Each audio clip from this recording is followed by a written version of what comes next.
¡Ja!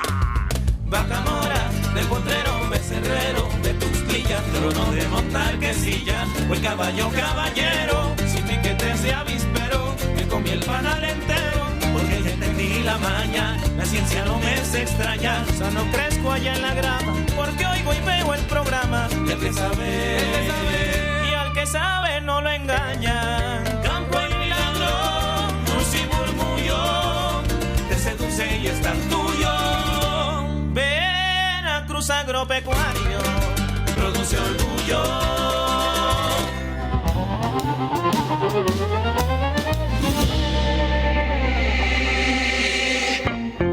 Yo veré, veré, yo veré, veré, ya verá, verá, yo veré de arriba. Yo veré, veré, yo veré, veré, mientras no para de almacenar comida y oro, no, mi amor. Me liberaré y para veraré, que ya lleva yo la llama de mi herida.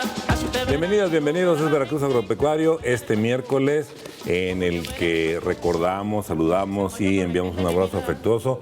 Bueno, es que ya es un poquito difícil decir Día de los Abuelos porque hay abuelos muy jóvenes y esto comenzó siendo un día dedicado a las personas mayores, pero bueno, también a los abuelos y a los ancianos, a los viejos, a los adultos mayores. Hay muchos eufemismos que se utilizan, pero cuando decimos viejos lo decimos también con respeto, con veneración y con reconocimiento. De modo que para todas y para todos, un abrazo afectuoso y esperamos que hayan pasado bien su día, que sigan, porque hemos visto que la recreación es parte de lo que ahora tienen como actividad y ojalá que la convivencia con ellos del resto de las generaciones sea más cordial y más atenta a sus consejos. Compañera Isela Pacheco, ingeniero Joaquín Becerra Zabaleta. Compañero, buenas tardes. Hola, Inge, ¿qué tal? Buenas tardes. Y efectivamente nos unimos hoy al reconocimiento a las abuelas y a los abuelos. El asunto es reconocer la sabiduría de los viejos y recuperar esta buena dinámica de escucharlos, de escuchar el consejo, de reconocer la trayectoria, de respetar, por supuesto, como lo hacen en las comunidades indígenas, en los pueblos originarios, mantiene rituales. Pienso ahora mismo en el Totonacapan y este Cantillán, la casa del abuelo, es un gran ejemplo que nos ponen a las culturas occidentales para recuperar esa tradición de valorar la experiencia acumulada. Así que hoy Veracruz Agropecuario va dedicada con mucho afecto a las abuelas y a los abuelos en este Día de los Adultos Mayores y también pues reconociendo, Manuel, ingeniero, la importancia de tratarlos con respeto, porque algo sucede en ocasiones que se subestima la convivencia o dan por hecho que la opinión no es importante y no es así. La verdad es que siempre reconocer a nuestros ancestros traerá algo bueno a las vidas. Por supuesto, Isela, Manuel, decirles a todos ustedes, amigos en casa, hogar, que el abuelo es aquel ser que tiene plata en el pelo, pero tiene un corazón lleno de oro. Y en ese sentido el abuelo siempre está presente para darnos consejo apropiado en el momento ideal y con las palabras bastante adecuadas. Digamos que el abuelo son las luces de nuestro paisaje, Isela. Pero recordamos los viejos principios de nuestros abuelos en el pasado, cuando decían que ante canas uno debe levantarse, es decir, se les debe mostrar reverencia, el absoluto respeto a ellos. Y siempre, Manuel, cuando el abuelo hablaba, era autoridad, todos guardábamos silencio. Hay una colección de textos del México antiguo que se llaman Huehuetlatoli, la palabra de los viejos. Entonces, ahí tienen ustedes como una civilización, en este caso la de habla náhuatl, pero también se refleja en muchas otras porque hay veneración. Por ejemplo, recordemos una danza entre los purépechas que se dedica a los ancianos, la danza de los viejitos, le dicen. Claro. Y es una forma de venerar y de reconocer esa experiencia y que ojalá la tengamos presente para que resolvamos o tratemos de resolver muchos de los pendientes que tenemos. Si usted quiere compartirnos algún saludo para algún abuelo o abuela, alguien que le signifique algo especial, estamos en vivo en el 842-3500 con clave de larga distancia 228. Y también si desea conocer más acerca de las estrategias de manejo de roedores en diferentes ecosistemas, hoy tenemos la enorme dicha de recibir nuevamente aquí en el estudio a una especialista, Manuel. Sí, la doctora Isabel Vázquez López, que colabora con Senacica, que es una institución que se dedica a procurar la inocuidad, pero de la inocuidad al beneficio de quienes producen, ingeniero, porque se trata de que si producimos bien, tenemos mejores ganancias, por ejemplo. Por supuesto, y esto apunta, amigos, a vender bien. y exportar nuestros productos agropecuarios o agrícolas que aquí en México alcanzamos a producir. Por eso llevar a cabo una producción limpia, sana, apunta a las normas ecológicas que hoy están de vanguardia en varios países y que son bastante exigentes. En el consultorio agroambiental les presentaré también un tema que tiene que ver con aquel hombre que plantaba árboles, una especie de resumen dedicada a todas aquellas personas de experiencia, de sabiduría, para que usted siga pensando también en los abuelos. Eso es todo. Pues ahí está, miren, tenemos un buen programa, un programa variadito, por supuesto, las secciones que todos esperan, más adelante las escucharemos, la agrocartelera, el estado del tiempo, el surco decimal y lo que usted guste y mande. Recuerde que nos puede contactar a través de redes sociales como el Facebook Veracruz Agropecuario, Twitter @agropecuario_RTV y nuestro Instagram Veracruz Agropecuario, o bien márquenos 228-842-3500. Marisa y Consuelito están muy pendientes de sus llamadas y comunicados para hacerlos extensivos a través de Veracruz Agropecuario en este miércoles forestal y ambiental.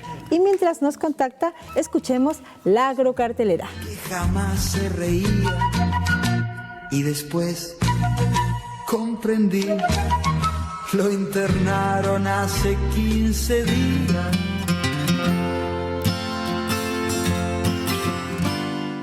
Bosque de Niebla, Intervenciones Urbanas, México-Japón te invitan a las siguientes actividades que se realizarán. El 29 de agosto, a la conferencia Una mirada al Bosque de Niebla desde el Jardín Botánico Clavijero, que se realizará en la librería Caos a las 17 horas. El 30 de agosto te invitan a la inauguración de la instalación efímera Ciudad Bosque por Diana Murrieta en colaboración con la Red de Viveros Rústicos Familiares para la Conservación de las Abejas sin Aguijón en la librería Caos a las 18 horas. Ese mismo día, a las 18:30 horas, te invitan a la conferencia Abejas Nativas, Comunidad y Bosque por INANA y Red de Viveros Rústicos Familiares para la Conservación de las Abejas sin Aguijón. Y para cerrar ese día de actividades, te invitan a la sesión inspirada en el Bosque de Niebla. El día 31 de agosto, te invitan a la caminata nocturna guiada en el Santuario del Bosque de Niebla en el INECOL a las 18 horas. Y el 9 de septiembre, a las 18 horas, te invitan a la conferencia Sueños de Niebla y Realidades Boscosas,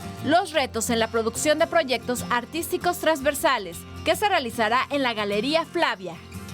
El Comité Estatal del Sistema Producto Aguacate del Estado de Veracruz te invita al 9º Encuentro Estatal de Productores de Aguacate, donde habrá ponencias como nutrición para el aguacate, control de plagas y enfermedades, técnicas de poda, visitas al campo, entre otros temas más. Se realizará el 30 de agosto en Huatusco, Veracruz. Para mayores informes, al 2283-617583. El evento es completamente gratuito. Nao, Café de Origen, te invita a la presentación Selección de Granos de Especialidad, que se realizará el 30 de agosto a las 17 horas en Miguel Palacios número 2, en el Centro Histórico en la ciudad de Jalapa, Veracruz. Para mayores informes, al 2288-187774. La entrada es completamente gratuita. Soneros de Huilango te invitan al 13º encuentro de Son Jarocho, Son Huasteco, Fandango, Huapango y Trovada, que se llevará a cabo del 2 al 8 de septiembre, donde habrá diversas actividades como Encuentro Nacional de Músicos Tradicionales, conferencias, conversatorios, talleres, entre otras actividades. Se realizará en el municipio de Córdoba. La Universidad Veracruzana, la Comisión de Seminarios y el Instituto de Investigaciones Biológicas te invitan al seminario 20 años en la protección, conservación y educación para el rescate del manatí en el Sistema Lagunar de Alvarado, Veracruz, que se realizará el 4 de septiembre a las 11 horas en el Aula 4 de la Facultad de Biología en la ciudad de Jalapa, Veracruz. Para mayores informes, al teléfono 2288-418910. La entrada es completamente gratuita. El Instituto Gastronómico de las Altas Montañas y Finca Los Barriales te invitan al primer diplomado en cafeticultura especializada enfocada en la ciencia de la extracción, que dará inicio el 5 de septiembre, con una duración de 6 meses. La sede de las instalaciones serán en el IGAM y en la Finca Los Barriales. Para mayores informes, al 2281-1481-39 o al 2282-0181-95. Tiene un costo de recuperación. Te invitamos al Seminario Internacional de Cítricos, Desarrollo y Nuevas Tendencias del Cultivo de Cítricos en México, que se llevará a cabo el 5 de septiembre en el Hotel Galería Plaza Veracruz, donde abordarán diversos temas, como la situación actual del limón persa, el manejo fitosanitario de cítricos frente al HLB, riego y nutrición a la demanda, manejo post cosecha y otros temas más. Para mayores informes, al 2292 65 23 17. Tiene un costo de recuperación.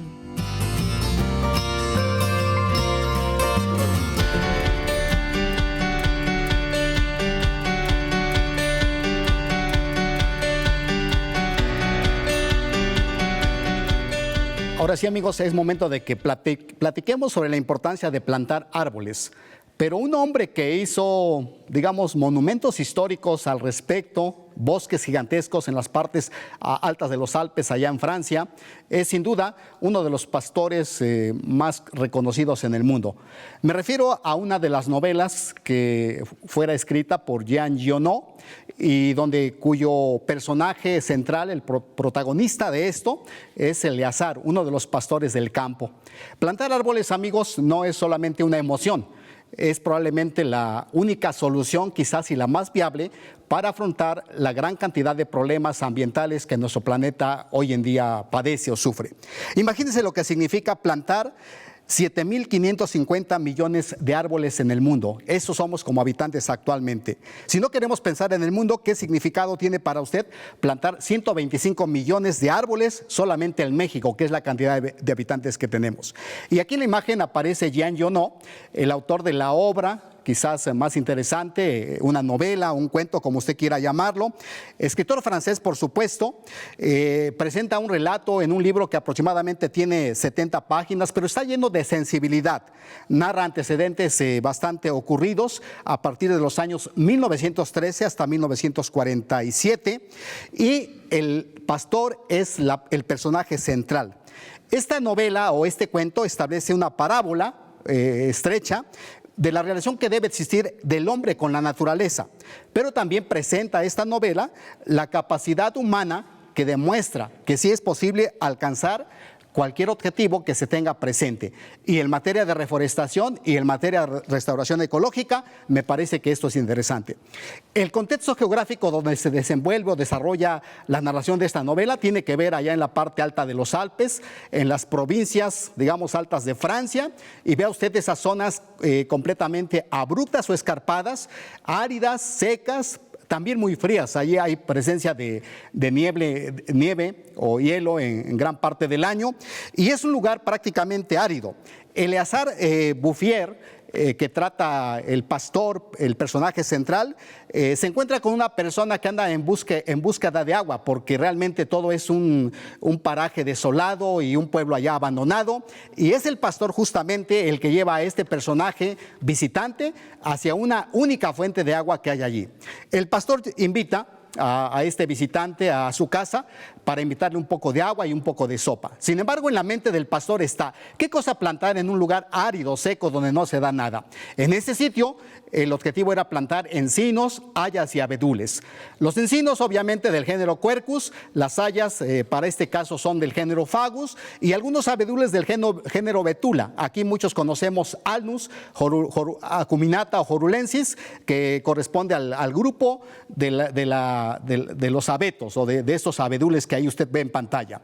El pastor selecciona cuidadosamente todas las semillas, prácticamente bellotas que encuentra, las recoge del suelo, y todas las noches revisa su saco y selecciona aquellas bellotas que están sanas, que no tienen algún problema de algún roedor que los haya masticado, o algunas bellotas que estén podridas o que estén agusanadas. Sencillamente el pastor lleva a cabo ese proceso de selección, que ya son las bases iniciales del mejoramiento genético. Esta es una forma muy sencilla, amigos, de hacer mejoramiento genético: saber seleccionar cuidadosamente la semilla que vamos a utilizar para establecer nuestra plantación. Lógicamente, el pastor se da la tarea al siguiente día de establecer o prácticamente sembrar las semillas en el suelo. Para eso usa su bastón, que es de fierro, tiene en la punta un punzón y hace pequeños agujeros y coloca cuidadosamente cada una de esas bellotas en cada agujero hecho en el suelo. Ahí usted puede ver cómo inclusive la parte final, es decir, el ápice de cada semilla es colocado hacia abajo y la semilla va media inclinada. De modo que el pastor logra adquirir hasta los criterios básicos para hacer la siembra directa en un programa de reforestación que así le llamamos nosotros. También implementó los primeros viveros para reproducir las especies de hayas y también de abedules, porque sembrar bellotas es mucho más fácil de forma directa, pero reproducir hayas es todavía mucho más difícil. Plantar no es el objetivo fundamental, sin embargo, la plantación requiere más tarde la supervisión posterior. Recuerde que las plantas van a tener el problema del ganado que las va a comer, de roedores que van a llegar, de otros insectos que van a atacar como plagas y enfermedades. El pastor se dedicó a la tarea de supervisar su plantación. Para el tiempo en que el escritor de la novela conoce al pastor, el pastor ya llevaba 3 años plantando bellotas, de modo que había logrado plantar 100,000 bellotas, 100,000 plantas. De estas solamente sobreviviría el 50%. De este 50%, solamente el pastor se quedaría con 20,000 plantas, pero algunas de ellas también las masticarían algunos roedores y acabarían con ellas. De modo que el pastor estaría al tanto del desarrollo para llevar a cabo el replante, es decir, la sustitución de aquellas plantas que murieran o fracasaran. La plantación es una tarea difícil, amigos. Sin embargo, se requiere pericia de parte de las personas y en este caso, cuando hablamos de un pastor observador, meticuloso, lógicamente tiene este desarrollo que usted ve en pantalla. El pastor hace un monitoreo y se da cuenta que gran parte de su plantación ha sido todo un éxito. La relación, amigos, o el objetivo fundamental que el pastor tenía era recuperar mantos acuíferos, el agua, los ríos se habían secado y era importante devolver el agua al sitio. Tenía bien claro en la mente que solamente plantando árboles, como alguna vez lo dijera Miguel Ángel de Quevedo, era la forma de recuperar aquellos ríos acuíferos que hemos perdido. Y aquí una de las imágenes en pantalla donde uno puede ver que se ha logrado el éxito. Empezó a devolverse inclusive la fauna nativa, empezó a llegar, las personas empezaron a recuperar el valor o a reconocer más bien el valor de sus terrenos, la agricultura se empezó a desarrollar y muchas personas que habían abandonado sus terrenos empezaron a volver, sin saber siquiera que un pastor ingenioso había dado la tarea de plantar árboles para que la fertilidad y la dinámica del ecosistema volviera por sí misma. Parece ser, amigos, que solamente las personas que algún día han utilizado un cavahoyos, una pala, y han enterrado el cavahoyos en el suelo, han metido sus manos en la tierra, son aquellas que pueden entender cuidadosamente que plantar árboles es verdaderamente un acto significativo. Si solamente en el mundo usted, su familia, sus hijos, su esposa, su esposo plantaran un solo árbol, la vida de este planeta sería totalmente diferente. Por eso la invitación para todos ustedes es plantemos un árbol. Todavía es tiempo de lluvias, así que dése la tarea y póngase como meta la labor de plantar un árbol. Continuaremos platicando, amigos, de más plantaciones exitosas, probablemente plantaciones comerciales en otra ocasión, a partir de semillas y a partir de planta. Ahora es momento de que vayamos del otro lado del estudio con Isela Pacheco y nuestra invitada que nos visita desde Ciudad México. Les escuchamos.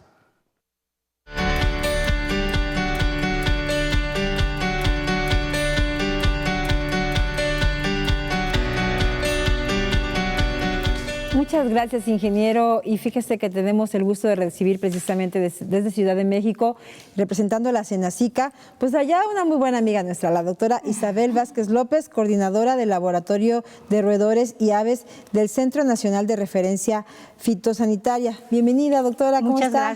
Muchas gracias nuevamente por la invitación, pues muy contenta de estar aquí otra vez. Qué bonito que la Senacica, que es el Servicio Nacional de Sanidad, Inocuidad y Calidad Agroalimentaria, un día como hoy también en sus redes sociales reconocen, respetan y abrazan a los abuelos y a las abuelas y ponen en un texto, nos invitan a recordar la importancia de producir con sanidad, porque lo que siembras cosechas. Eso es oficial, es una ley de vida, doctora. Así es, y yo creo que este es un gran día en donde podemos nosotros rescatar mucho de las enseñanzas, de la experiencia que anteriormente nuestras generaciones pasadas han dejado de conocimiento. Varias de las prácticas que nosotros utilizamos para el control de tuzas las basamos precisamente en el conocimiento de los productores del campo, de aquella gente que ya dedicó parte de su vida a observar, a ver, a medir día a día el problema, ¿no? Claro. Entonces es un conocimiento bastante valioso que nosotros estamos utilizando también. Y es que de alguna manera la agroecología o la permacultura nos invitan a recuperar los pasos y la historia. Y viene de atrás, exactamente, sí. Y todo esto en estos momentos, más que una sugerencia, una alternativa, tiene que ver con una realidad que demanda el planeta. Necesitamos producir y cuidar nuestros suelos también desde un lugar mucho más amigable con el ambiente. Exactamente, de eso, esa es la propuesta, ¿no? Entonces sí hay un conocimiento anterior, hay una valiosa información que nosotros estamos rescatando, estamos implementando, le estamos añadiendo un ingrediente más, que es el conocimiento científico, claro, y sistematizarlo, pero juntando ambas cosas yo creo que el productor, el agricultor va a salir ganando. Exactamente. Sí. Oiga, estamos muy agradecidos de que esté usted esta noche con nosotros, de que haga un viaje también tan largo, porque justamente la producción del programa recibe muchas solicitudes y llamadas que tienen que ver con el tema que usted maneja bastante bien. Y respecto a las estrategias de manejo de roedores en distintos ecosistemas y los beneficios en la calidad de producción, cuéntenos, doctora, ¿qué están haciendo y cuáles son las metodologías que desde Senacica promueven? Mire, actualmente nosotros estamos trabajando con diversos cultivos, estamos hablando de caña de azúcar, aguacate, frutillas o los famosos berries, en donde la inocuidad es muy importante. Bueno, por un lado, nosotros trabajamos con producción agrícola e industrial como la caña de azúcar, en donde ahí el impacto de los roedores tiene que ver más con el rendimiento en campo, tiene que ver más con pérdidas por el daño que ocasionan al consumir los tallos, al dañar los frutos. Y por otro lado, también estamos trabajando con la parte de inocuidad de los alimentos. O sea, los roedores es una transversal, es un problema que se encuentra generalizado en todos los cultivos. Sí. Entonces, el impacto que tiene en productos como frutas, como hortalizas o como las frutillas es bastante fuerte. Entonces, tenemos que prever que eso suceda. Nosotros tenemos estrategias y metodologías para prevenir precisamente ese impacto, para asegurar esa inocuidad. ¿Y cómo se realiza? Basado en tres puntos, tres fundamentos importantes. El primero es conocer la biología, la especie, todo el comportamiento de este enemigo, ¿no? O sea, dentro de toda la fauna que encontramos en los agroecosistemas, cuáles de ellos realmente representan un riesgo, quiénes son plaga. Entonces, reconocer su biología, reconocer sus ciclos biológicos, en qué momento nosotros tenemos indicadores de que va a haber un brote poblacional y preverlo desde antes con esos síntomas que vamos a ver dentro de la población, entonces nos permite a nosotros responder adecuadamente. Por otro, el otro fundamento es el comportamiento de la especie con su entorno, o sea, la relación que lleva con el crecimiento del cultivo, con las temperaturas, con la humedad, con los periodos de sequía como los que hemos tenido actualmente, qué sucede con esas poblaciones, cuáles son las medidas que nosotros debemos de tomar ante estos grandes periodos de sequía y cuando aparecen las lluvias, ¿verdad? Y que es indicadores también de brotes poblacionales. Y el tercer fundamento es básicamente ya encontrar en un panorama geográfico en dónde se encuentran los sitios de mayor prioridad para tratarlos. Sí. Aquellos lugares en donde realmente se tiene que aplicar el manejo a profundidad, que los llamamos núcleos, la identificación de esos núcleos. Entonces es primero, ¿qué especie me está causando el daño? ¿Cómo se relaciona esa especie con el entorno y con mi cultivo? O sea, no es lo mismo un cultivo, por ejemplo, hablando de chiles, ¿no? Cuando está joven, que cuando ya tiene los frutos ya rojos, verdes y ya tienen cierto color, que es un mayor presencia. Inclusive las especies cambian en ese momento. El daño que causan en ese cultivo son diferentes especies dependiendo de su etapa fenológica.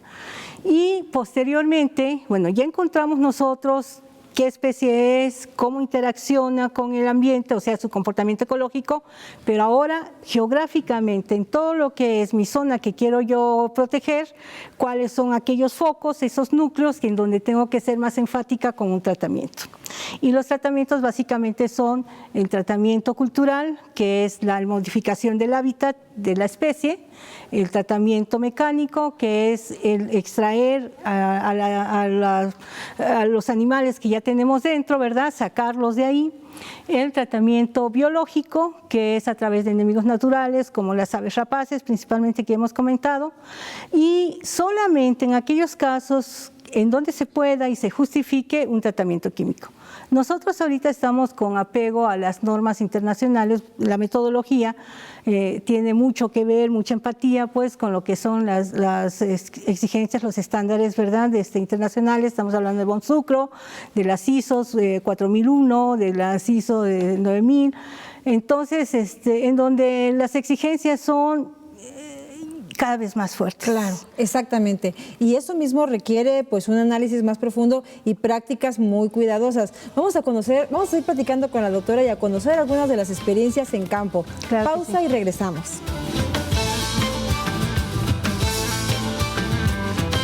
No quiero que nunca pare de llover, moja el suelo, lluvia temprana. Quiero ver la tierra florecer, con el sol que alumbra en la mañana. Quiero ver la tierra florecer, mecerme en tu mar con mi piragua.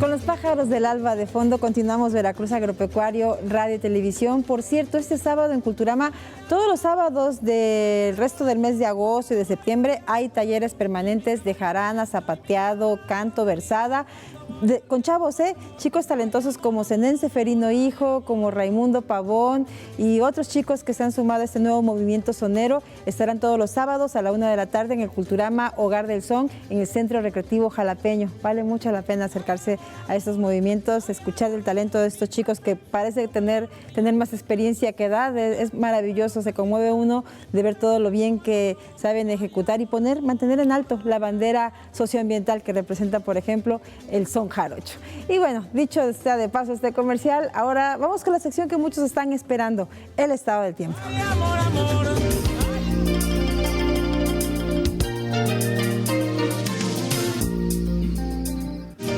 Qué gusto enorme saludar esta noche vía telefónica hasta el Centro de Estudios y Pronósticos Meteorológicos de Veracruz a un gran amigo nuestro, a nuestro querido José Llanos Arias. Pepe, ¿cómo estás? Buenas noches, adelante, te escuchamos.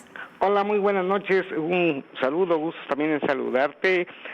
Muy buenas noches a los amigos de Veracruz Agropecuario. Bueno, pues afortunadamente el día de hoy la intensidad del calor disminuyó ligeramente en gran parte de la entidad veracruzana. No obstante, bueno, pues se presentaron temperaturas altas allá en la zona norte. Estuvieron fluctuando entre los 36, 38 grados en lo que fue entre Pánuco, Tuxpan, aquí en la región montañosa central, Jalapa y Orizaba, entre los 27, 28 grados, hacia la zona sur, Cuencas, Papaloapan, Coatzacoalcos y Tonalá, entre los 34 y 37 grados. Lo que estamos previendo para el resto de este día, pues es la probabilidad de que se presente lluvias de manera aislada, especialmente en regiones de montaña, con valores del orden de los 5 a los 20 milímetros. Y para el día de mañana, pues las temperaturas continuarán siendo altas, no obstante, menor calor se estará sintiendo en comparación a estos últimos días, bueno, que en algunos momentos se han estado superando los registros históricos. Las condiciones para lluvias se mantienen de manera muy dispersa, especialmente en zonas de montaña, serían de carácter aislado y de tipo ligero, ocasionalmente moderado. Incluso existe cierta probabilidad de que se presenten algunas lluvias, especialmente en la costa central y en la costa sur, pero también serían lluvias muy aisladas y del orden de los 5 a los 10 milímetros. Pero afortunadamente afortunadamente se está observando que cada vez pudiera haber mayor probabilidad de lluvias. No serían lluvias significativas, pero por lo menos ya habría mayor probabilidad. Pues es el pronóstico del tiempo. Muchísimas gracias, Pepe. Gracias a ti y a todo el equipo. Que tengan una linda tarde-noche. Igualmente para ustedes. Muy buenas noches. Gracias.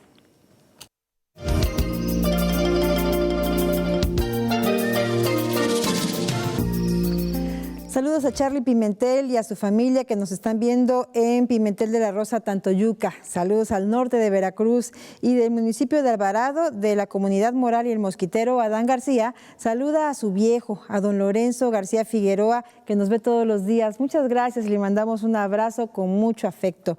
Lo mismo para Jorge Custodio, que nos manda saludotes grandototes. Gracias, Jorge, te mandamos también saludotes grandototes y agradecimientos igual de grandotes. Llámenos 842-3500, estamos en vivo. Gracias por sus comentarios en redes sociales y continuamos con esta charla en la que nos explican de las estrategias de manejo de roedores que desde Senacica se promueven. Regresamos con esta plática del otro lado del estudio.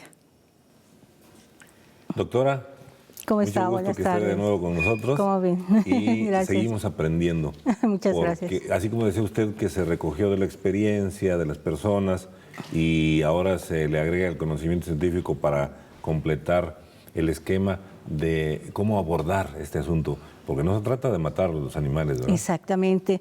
Mire, hay ciertos estándares ahorita internacionales que exigen incluso dentro del manejo de plagas, hablando de roedores, se prohíbe el matar animales. Ya, aunque sean plagas, no pueden matar animales. Entonces, ¿qué medidas tienen que utilizar? La exclusión de ese lugar. Entonces, hay que prevenir, esa es la palabra clave.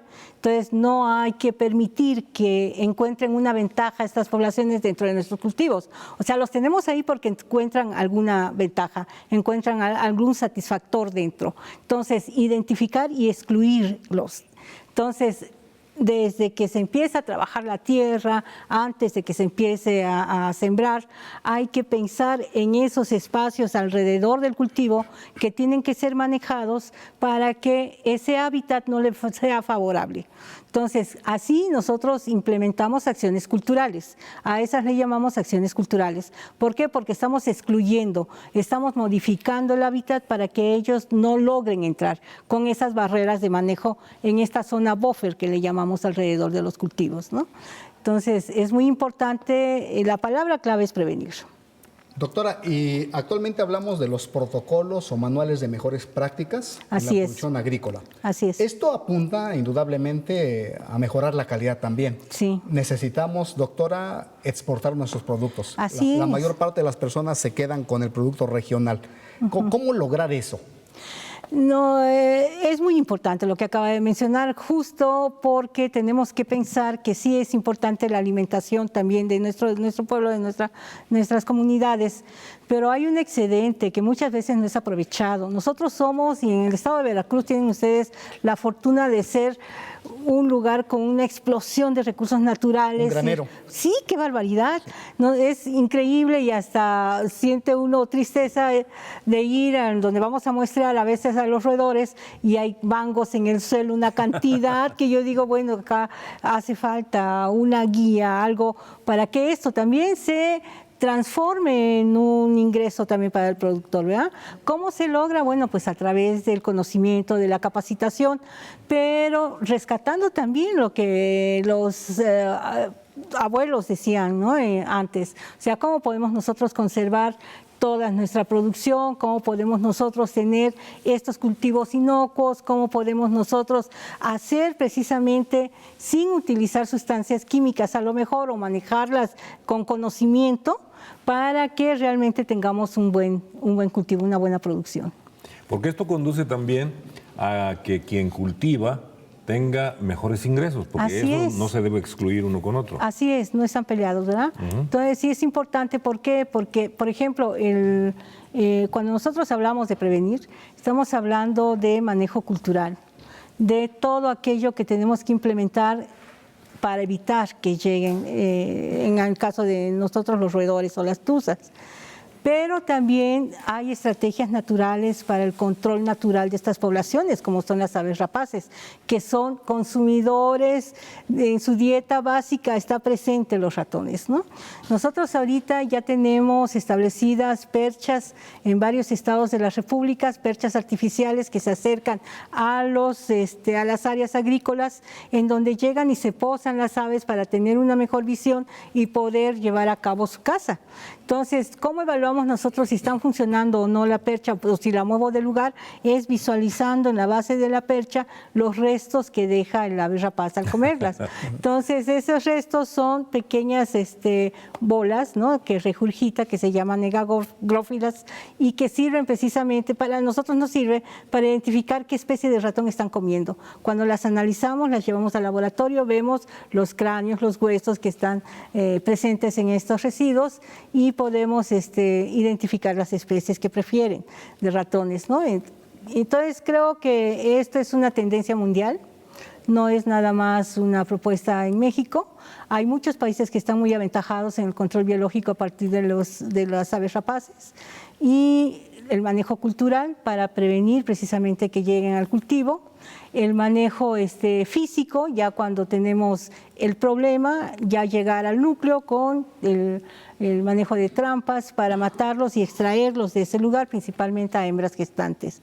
Y bueno, en todo caso y en algunos lugares en donde se justifique y se pueda hacer y no nos metamos en conflicto con normas y estándares, podemos hacer un control químico visualizado, manejado, bien medido a través de un método que nosotros llamamos pulseo. ¿Pulseo? Pulseo. Pulseo es, pongo yo cierta cantidad pequeña alrededor en ciertos sitios en donde sé que está el problema y la reproducción y cada tercer día reviso si hay consumo. Si no hay consumo, yo lo levanto porque tengo la opción, como está en contenedor, puedo manejarlo. Yo tengo la ventaja de tener ese manejo sobre el control sobre el producto, ¿no? Entonces lo quito si no está consumiendo y lo llevo a donde sí hay consumo. Ya no lo dejo botado en el suelo, ya no lo dejo tirado para que sea un riesgo para otras especies de fauna silvestre, sino ya yo tengo el control sobre él, ¿no? Entonces, si no se comió, si no hay consumo ahí, entonces lo levanto y son contenedores que son específicos para el ratón. O sea, no puede comerlo, no puede entrar ahí otra especie. Entonces, nosotros ya cuando no consume lo levantamos, guardamos el producto y en otra ocasión lo utilizamos. Y es una mejor manera de tener y eso únicamente cuando se justifica, ¿no? Sí. Doctora, y recordamos de dos líderes o figuras religiosas de la Iglesia Católica, a San Martín de Porres, que trataba a los ratones, sí, platicaba con ellos, uno puede ver series o películas. San Francisco de Asís sí, los consideraba sus hermanos. ¿Cómo de momento nos llega esta fobia a los ratones? Y no solamente son las mujeres, también hay muchos varones que le tienen fobia a los ratones. ¿Cómo tratar de trabajar eso? Miren, justamente ahorita estamos terminando un libro que se llama, es un pequeño cuento que se llama Roedores para niños, ¿no? Sí. Entonces, estamos hablando de la importancia de los roedores dentro de la cadena alimenticia, para que desde los niños empiece este cambio precisamente de visión y ese se vaya haciendo en nuestra cultura un poquito a un lado, ese desdén que tenemos al grupo de los roedores. Muchas personas, yo creo, no sé, el 99% de los mexicanos hablamos de ratones y no, ratones, bueno, a mi oficina no quieren ni entrar, ¿no? Porque ahí están los ratones. Pero sí es importante que se vaya viendo precisamente su importancia ecológica. Y además hay mucho prejuicio a ese grupo injustificado totalmente, injustificado. Entonces, muchos vertebrados se alimentan de ellos. Imagínense ustedes si desapareciera ese estrato, esa masa, ¿no? Esa biomasa que son los roedores. Entonces, ¿qué pasaría con todas estas cadenas, con todos estos depredadores que hay arriba que se están alimentando de ellos? Además, ellos pueden diseminar semillas de plantas. Ellos también, las tuzas, por ejemplo, nitrifican los suelos, retienen humedad. Entonces, tienen muchas ventajas ecológicas. Y tenemos nosotros esa fobia precisamente por los ratones urbanos. Yo creo que de ahí viene. Y bueno, mucho han ayudado también esas películas fantasiosas que nos ponen. Hay cosas increíbles que no son ciertas, ¿no? Que han influido mucho en... Y luego decimos, tenemos una invasión de ratones, cuando quienes invadimos su territorio fuimos nosotros. Exactamente. Bueno, aparte de todo esto, los mercados actualmente exigen prácticas ecológicas. Así es. Y por eso es que también es importante que se lleven allá al campo, ¿no? Así es. Sí, principalmente, como yo les comentaba a ustedes, el prever. O sea, nosotros tenemos que estar 2, 3 pasos antes de que se lleve a cabo este gran crecimiento poblacional. Tenemos que identificar sus periodos reproductivos, tenemos que identificar primero la especie. Entonces, ya teniendo bien clara qué especies tenemos ahí que son una amenaza, cuál es su ciclo reproductivo y en qué momento se nos puede disparar. Y en el momento en que pueda dispararse es cuando nos llegan a invadir a nuestros cultivos y tenemos ese riesgo. Entonces, nosotros podemos actuar antes. Tenemos un estudio muy importante de una bióloga que de la Universidad Veracruzana, que actualmente está colaborando con nosotros, que se llama Victoria Bonilla. Ella hizo un estudio muy interesante en medir el sexo de los embriones de los ratones plaga, entonces del género Sigmodo. Ella identificó, la pregunta era, ¿cuándo nacen más hembras? ¿Por qué nos interesaba saber cuándo nacen más hembras? Bueno, porque nosotros podemos implementar en ese momento en que nacen las hembras un método de control para que ya no haya vientres disponibles que me multiplican a la población más adelante.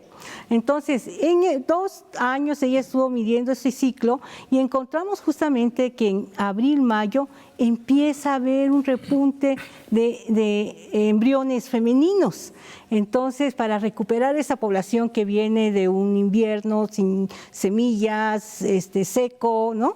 Entonces, al aparecer hembras, es el momento en que podemos empezar con acciones culturales también y con trampeos identificando núcleos. Entonces, es toda una suma de acciones, de elementos que componen un programa de manejo con bases ecológicas que nos ha llevado ya muchos años tratarlos y hemos encontrado muchas respuestas a través de las gentes que hemos formado, de la Universidad Veracruzana, del Instituto Tecnológico de Tustepec también, de acá de Oaxaca, bueno, de la UNAM, y nos ha llevado a formar también un equipo bastante fuerte en el tema y con muchas respuestas claras, ¿no?, para formular este manejo.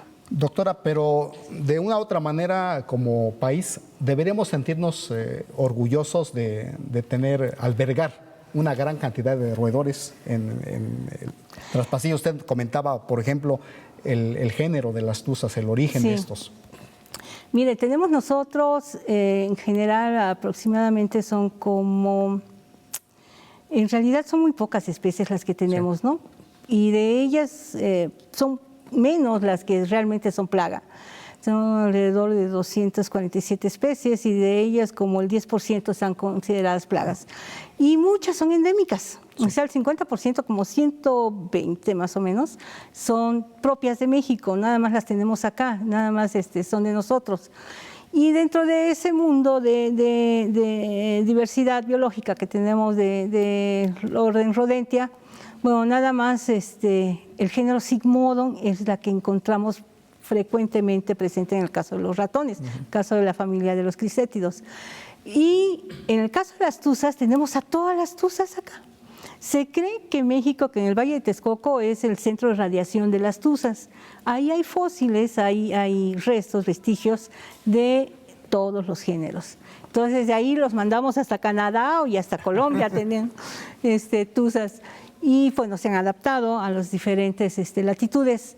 Hay tuzas muy pequeñas en el norte, bastante pequeñas como el músculos muy chiquitas, o tuzas muy grandes como las que tenemos en el Valle de México, las Cratogiomis. Sí. Y entonces, de acuerdo a las características de cada una de ellas es el control. Por otro lado, hay unas que están amenazadas y otras incluso que están en peligro de extinción, y otra, la de Michoacán, que ya está extinta. Entonces, es muy importante también conservarlas, ¿no? Senacica asesora a los productores, pero también supervisa que estén llevando a cabo esas prácticas. Así es nuestra función también, que nosotros podamos guiar, transmitir información. De hecho, el centro donde yo trabajo se llama Centro Nacional de Referencia Fitosanitaria. O sea, es donde se crea esa referencia a través del conocimiento, de la investigación, de la vinculación con universidades, tanto nacionales como internacionales, para poder dar esa capacitación y esa información real a los productores, a la gente que lo está necesitando. Ahorita, de hecho, tenemos una agenda bastante complicada porque tenemos mucha cercanía con el productor, mucha cercanía con los agricultores ya que están necesitando precisamente la orientación en campo. Ahora mismo, doctora, ¿cuáles son las principales líneas o tareas de investigación que tienen ustedes encomendadas para subsanar precisamente esa demanda? Sí, mire, actualmente estamos nosotros trabajando, les decía yo a ustedes, con productores de hule, de café. Café es un problema también en caso de tusas. De caña de azúcar principalmente. Caña de azúcar es macadamias. En macadamias, aquí en Huatusco, sí, con la empresa, una empresa grande que tenemos ahí. Entonces, en donde ya se hizo un estudio previo, y ahí tenemos una tusa muy importante que es únicamente de la zona de Huatusco. Sí, es endémica y está amenazada, está ya bajo protección según nuestras normas oficiales mexicanas. Entonces, sí es importante que hagamos nosotros esa identificación de la especie, que es lo que hacemos allá en el centro. Tenemos una colección biológica en donde tenemos aquellas especies que estamos colectando únicamente de agroecosistemas y a cuáles son plaga y cuáles no son plaga, que es lo que nosotros tenemos que informar a los productores, y posteriormente las medidas de manejo y de control que pueden Doctora hacer. Isabel Vázquez López, muchas gracias. ¿Dónde lo podemos localizar? ¿En la página de Senacica o en el Centro Nacional de Referencia Fitosanitaria? Mi correo institucional es Isabel con minúsculas, .vázquez, @senacica.gov.mx. Pues le agradecemos mucho y esperamos que en otra ocasión podamos ir a ver la acción allá en el campo. Me encantaría, bienvenidos, muchas gracias. Sí. Y ahora, amigos, continuamos con la siguiente información que tiene que ver con esto de reforestación social. Perote a todo pulmón. Fue la primera jornada de reforestación social familiar realizada el domingo 25 de agosto por el Instituto Tecnológico Superior de Perote, el Programa Veracruz Agropecuario de Radio Televisión de Veracruz, la Comisión Federal de Electricidad, Los Sumeros en Perote, Petróleos Mexicanos en Perote, Farmacia Única y la Asociación Civil Naucampatepetl. El evento, que responde a la necesidad de conservar los espacios arbolados y recuperar zonas boscosas afectadas por la actividad humana en las comunidades del Parque Nacional Cofre de Perote, tuvo lugar en el ejido Rancho Nuevo, municipio de Perote, Veracruz, a una altitud de 3,100 metros. Las especies plantadas en aproximadamente 5 hectáreas fueron pinos Montezumay y pinos Hartewi, las más adecuadas al sitio. Se contó con una asistencia de 450 personas, destacando la participación de estudiantes de la carrera de Ingeniería Forestal, elegantemente ataviados con casco, chaleco y botas de trabajo. También participaron niños, mujeres y silvicultores de la región. Instancias que tutelan el ámbito ambiental forestal, como la Comisión Nacional Forestal, la CONAFOR y la Comisión Nacional de Áreas Naturales Protegidas, la CONAM, no podrían faltar. Dos cosas que se recomendaron fueron respirar a todo pulmón el aire puro y fresco de la montaña y rogar para que esta plantación sea exitosa. Algunos inclusive aprovecharon para ponerle nombre a sus plantas, porque plantar árboles es mucho más que una emoción. Se trata de la única y quizás la mejor solución a todos los problemas ambientales del mundo. Si cada ser humano plantara solo un árbol, la vida de este planeta y la de sus habitantes mejoraría. Enhorabuena por este tipo de iniciativas.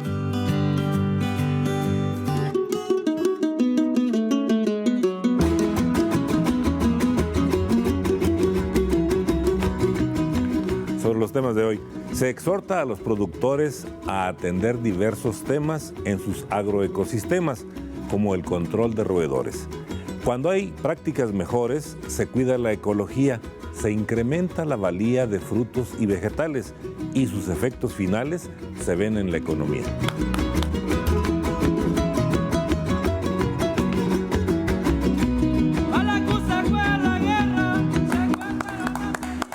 Gracias al ingeniero Joaquín Villegas y a su esposa María Lara, que desde Minatitlán se reportan y dicen que los felicitemos, pues son abuelos. Muchas felicidades y felicitan ellos también a todos los abuelos y todas las abuelas que nos ven. Eso les quería decir, que fue un suceso la convocatoria para saludar a los abuelos y reconocerlos. Recibimos mensajes muy lindos como el de Honorio Ramírez Hernández de las Fuentes de Ligo, que nos manda saludos, nos felicita y a su vez felicita a su mamá, Cristina Hernández, que hoy cumple 81 añitos. Felicidades. Muchas felicidades. Raimundo Circo Espinosa del puerto de Veracruz nos saluda y a su vez saluda y felicita a la señora Isabel Espinosa, que es abuela y que no se pierde el programa. Muchas gracias. Y acá también un mensaje precioso de una mujer y de un hombre que son un hombre que es abuelo de 33 nietos y 9 bisnietos. Él es don Abel Aguilar Salas de Alto Lucero y a su vez su hijo Abel Aguilar le manda felicitaciones y agradecimientos por el gran abuelo que es. 33 nietos y 9 bisnietos, ¿eh? ¿Qué tal? ¡Qué maravilla! Felicidades. Lo mismo para Jos Ramírez, que nos manda saludos desde Silao, Guanajuato. Saludos a Guanajuato, qué maravilla, donde la vida sí vale mucho. Claro. Y Aurelia Paz Carrasco nos saluda desde Alcaldía de Xochimilco, en Ciudad de México. Muchas gracias por sus comentarios también y va un saludo de regreso. Inge. Y en materia de asesoría, amigos, tengo a Isaí Sáenz Pérez de San Lorenzo Tenochtitlan, municipio de Tezistepet, hacia el sur de Veracruz. Nos pregunta si el aguacate Hass se puede dar ahí y dónde conseguirlo. Mire, esta región olmeca de Veracruz está más o menos ubicada a unos 40 metros sobre el nivel del mar y aparte el clima tiende a ser más cálido. Ahí la recomendación, si usted prefiere aguacate, le recomendamos los antillanos. Los aguacates antillanos lo puede conseguir, hay un vivero, El Escalón, aquí en Actopan, Veracruz. Este trabaja variedades adaptadas al clima tropical. El aguacate Hass sería fracasar pues en el intento en su cultivo.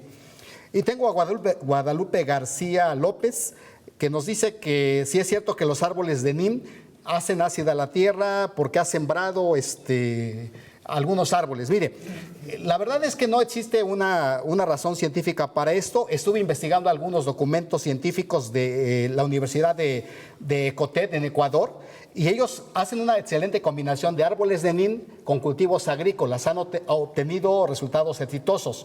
Más bien habrá que hacer un análisis al suelo para ver si el suelo de por sí mismo ya es ácido de forma natural o por el tiempo, pero no tanto el NIM. El NIM me parece que es un follaje que no acidifica el suelo. ¿Sabe quiénes tienen un trabajo bien profundo del NIM? Los amigos del Colpos, del Colegio de Posgraduados Campus Veracruz. Sí, cierto. Sería bueno que se acerquen a ellos. Vía redes sociales los puede contactar incluso. Y pues eso, ha habido doctores y alumnos que han hecho sus tesis conociendo más acerca de este árbol, que en la India le llaman también la farmacia de los pobres, Sí. y algo así, porque tiene muchas bondades, pero importantísimo, antes de automedicarse o de aplicar bajo lo que el compadre nos recetó, mejor busquemos asesoría técnica. La botica de los La botica de los La pobres, botica. exactamente. La farmacia viva. Y para Ambroso Fernández Pérez le comentamos que sus plantas de plátano, en las cuales nos dice que los hijuelos tienen abajo una especie de comegenes, esto hay que corregirlo con cal agrícola y también con azufre en polvo. Hay que asperjar la cal en el suelo y verá cómo esto corrige prácticamente el suelo. Mañana nosotros nos vamos a Paso del Macho, un equipo, nos vamos a Paso del Macho y a Toyaca, andaremos grabando fuera, pero aquí se quedan en vivo los compañeros en un jueves de agricultura orgánica. Gracias por hoy, hasta la próxima. Buenas noches. Ahora voy a decirte unas verdades humanas.